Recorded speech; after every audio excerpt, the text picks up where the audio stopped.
இன்றைக்கி நம்ம கிச்சனில் கேரட் வச்சு ரவா லட்டு பண்ண போகிறோம். ரொம்ப சூப்பராகவும் ஈஸியாகவும் இருக்கக்கூடிய ஒரு லட்டு இது. அது எப்படி பண்ணலாம் அப்படின்றத பார்க்கலாம். கேரட் ரவா லட்டு பண்ண போகிறோம். அதுக்கு கேரட் வந்து 250 கிராம் கட் பண்ணி எடுத்து வச்சுருக்கேன். ரவை வந்து 100 கிராம் எடுத்து வச்சுருக்கேன். 250 கிராமுக்கு 100 கிராம் ரவை, அதே அளவுக்கு 100 கிராம் சர்க்கரை எடுத்து வச்சுருக்கேன். முந்திரி திராட்சை நமக்கு எவ்வளோ தேவையோ அந்த அளவுக்கு சேர்த்துக்கலாம். பாதாம் பருப்பு கூட சேர்த்துக்கலாம். ஏலக்காய் 3 தட்டி எடுத்து வச்சிருக்கேன். நெய் 2 ஸ்பூன் எடுத்திருக்கேன். நெய் நமக்கு தேவை எவ்வளவோ அந்த அளவுக்கு சேர்த்துக்கலாம். இப்போ லட்டு ரெடி பண்ணலாம். ஃபர்ஸ்ட் கொஞ்சம் நெய் விட்டுக்கலாம். முந்திரி பருப்பு முதல்ல வறுத்துக்கலாம். முந்திரி திராட்சை 2 வறுத்து எடுத்துட்டு அதுக்கப்புறமா மற்றதை வறுத்துக்கலாம். வறுத்தாச்சு எடுத்துக்கலாம். அதே நெய்ல ரவையை வறுத்துக்கலாம்.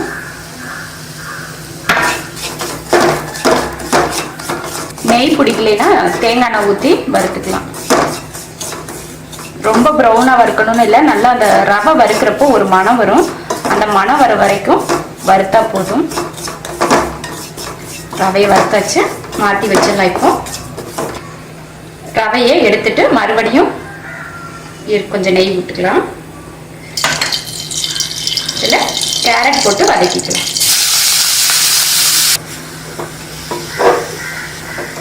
கேரட்டை கொஞ்சம் நெய்யில் நல்லா வதக்குவோம். ஒரு 5 நிமிஷத்துக்கிட்ட நல்லா சிம்மில் வச்சு வதக்கலாம். அப்போ தான் கேரட் வந்து வேகும். அதனால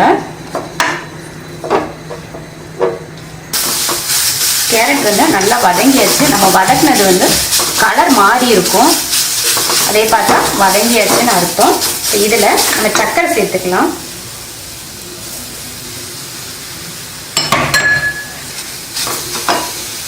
ஏலக்காய், சர்க்கரை, அடுத்து ஏலக்காய்.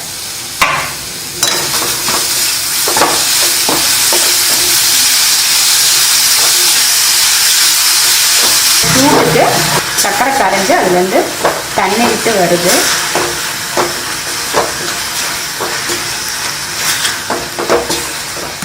கொஞ்சம் இருக்கட்டும், வதங்கட்டும். அதுக்கப்புறம் ரவையை சேர்த்துக்கலாம். வதங்கிடுச்சு. இப்போ இதில் ரவை சேர்த்துடலாம்.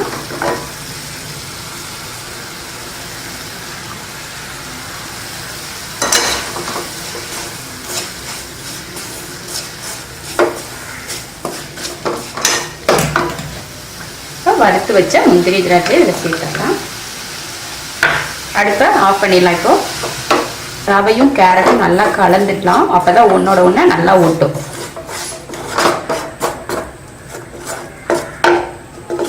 அடுப்பை ஆஃப் பண்ணியாச்சு. அப்படியே ஆஃப் பண்ணதுக்கு அப்புறம் தான் இதெல்லாம் அப்படி கிளறி விட்டுட்ருக்கேன். நல்லா கலந்துட்டோம். அடுத்து கொஞ்சம் நம்ம கை உருண்டை பிடிக்கிற அளவுக்கு சூடு ஆறுற வரைக்கும் வெயிட் பண்ணிட்டு, நம்ம கை தொட்டு பார்த்தா சூடு தாங்க முடியுது அப்படின்ற அளவுக்கு உருண்டை பிடிச்சிக்கலாம். இப்போ கொஞ்சம் நேரம் ஆறட்டும். ஆறினதுக்கு அப்புறம் உருண்டை பிடிச்சிக்கலாம். ஆறிடுச்சு. இப்போ உருண்டை பிடிச்சிக்கலாம். நல்லா கைக்கு பிடிக்கிற அளவுக்கு சூடு இருக்கு. இப்பயே உருண்டை பிடிச்சாதான் உருண்டை பிடிக்கும். ஆறிடுச்சுன்னா உருண்டை பிடிக்கிறது கொஞ்சம் கஷ்டமா இருக்கும். அதனால இப்பவே உருண்டை பிடிச்சிக்கலாம்.